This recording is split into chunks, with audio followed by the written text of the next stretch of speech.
Žmogaus siela, keliaudama per gyvenimą Žemėje, išgyvena 5 raidos etapus. Tačiau dauguma žmonių taip ir nepasiekia 4-ojo etapo ir tik labai labai nedidelė dalis žmonių praeina visus 5 etapus. Na ir dabar išsamiau apie kiekvieną. Pirmas etapas yra vaikystė. Tai yra mūsų pasąmoninių programų suaktyvinimo ir naujų programų įdėgymo etapas.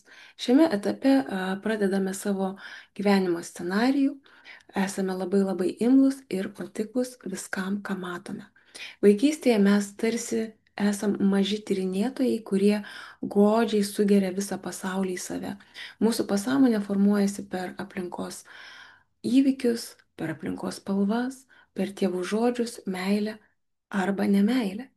Taip pat įtaką daro visa socialinė aplinka, kurioje vaikas auga. Ir tie žmonės, artimiausi žmonės, tėvai, nėra atsitiktiniai.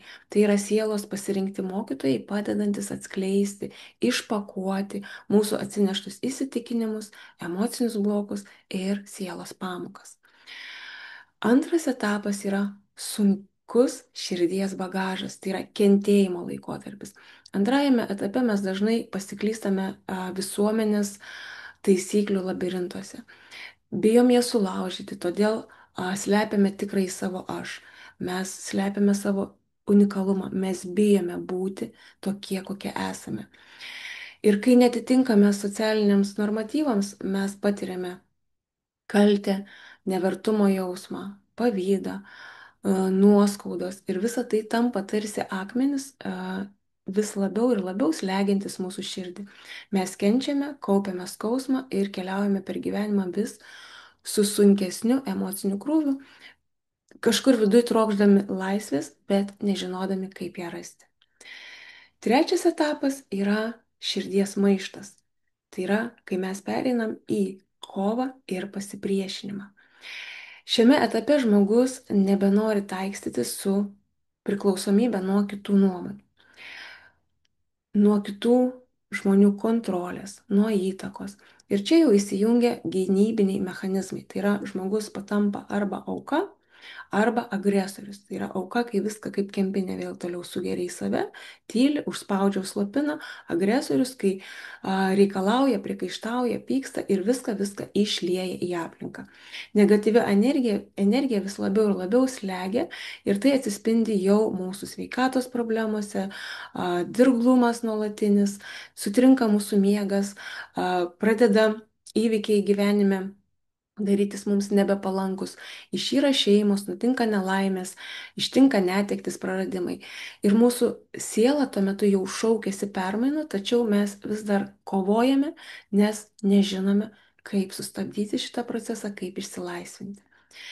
Ketvirtas etapas yra kelias į save. Tai yra ieškojimo etapas.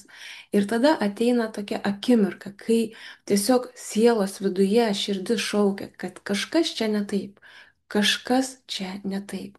Ir tada mes pradedame ieškoti prasmės, mes pradedame kelti įvairiausius klausimus, gilinamės į save, į savo sielą. Ir šiame etape, kai mes jau suvokiame, mes nustojame kaltinti kitus, tai yra nustojame kaltinti tėvus, partnerius, likimą ir suprantam, kad mūsų gyvenimas tai yra mūsų pačių kūryba. Ir šis etapas atveria kelią savęs pažinimui, giliai transformacijai ir tai yra duris vedančios į tikrąją laisvę, į tikrąjį laimės pojūtį. Na ir penktasis etapas tai ir yra išsilaisvinimo ir pilnatvės etapas. Penktajame etape atsiveria visos gyvenimo galimybės. Žmogus pats kuria savo taisyklės, savo dėsnius, per savo energiją, per savo emocijas, per savo sprendimus, veiksmus, per savo vidinę galią, kurią jis įgauna paleidęs išsivalęs tas, kas jam nereikalinga, per išplėstą sąmonę ir per susijungimą su tuo, kas esu. Ir tai etapas, kuriame mūsų gyvenimas prisipildo laimė, gausa, sėkmė ir ramybė. Mes gyvename harmonijoje su savimi ir su visu pasauliu. Ir niekas mūsų nebegali išmušti iš pusiausvyros. Bet dėja, tai tik labai maža žmonių dalis pasiekia šį etapą. Dauguma lieka įstrigę kančioje ir kovoje. Ir jeigu tu jau išklausai manęs iki šitos vietos, galbūt atėjo laikas tau leistis į savęs pažinimo ir išsilaisvinimo kelionę. Kaip tai padaryti, kaip pasiekti tą penktąjį etapą, tai būtent kviečiu tave į 6 savaičių praktinį kursą, kurio metu kartu eisime per ketvirtąjį etapą, tai yra savęs pažinimo, per suvokimus, per paleidimą, atleidimą ir išsilaisvinimą.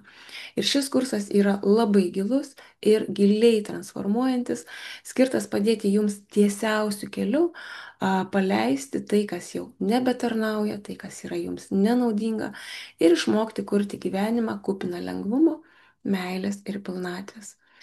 Ir jau gali registruotis, prisijungę prie šio kurso išmoksite dirbti su savo pasąmoniniam programom, emociniais blokais, suvokti sielos pamokas, nukreipti savo vidinį kompasą norimą linkme ir sąmoningai kurti gyvenimą.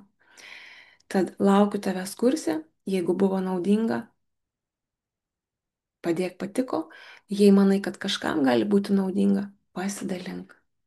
Iki.